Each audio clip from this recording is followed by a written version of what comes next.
giờ tưởng chẳng hề quen. Gặp thì người thơ làm như chẳng biết bao giờ, tình nghĩa xưa chỉ còn lời nói hững hờ. Cuộc đời khi có cho không, rồi khi túng thiếu hỏi người có đòi được không. Giàu thì nhiều người theo, quạnh hiu trong vắng khi nghèo, lời nói yêu thương đành trả lại người thôi. Nhìn cuộc đời trách sao không vừa tay với, nhìn lại mình sao tay còn đang trắng tay.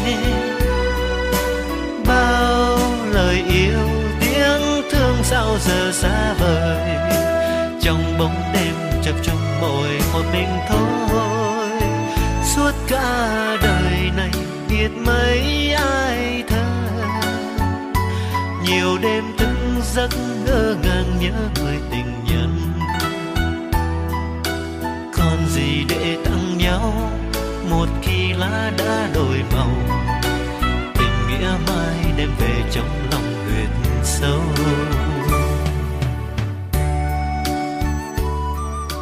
Cuộc đời khi có cho không, rồi khi túng thiếu hỏi người có đòi được không.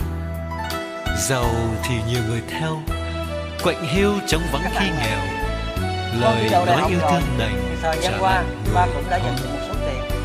Hôm nay cha con mình bước chân đi đây là để sống với con một cuộc đời khi có cho không, rồi khi túng thiếu hỏi người có đòi được không.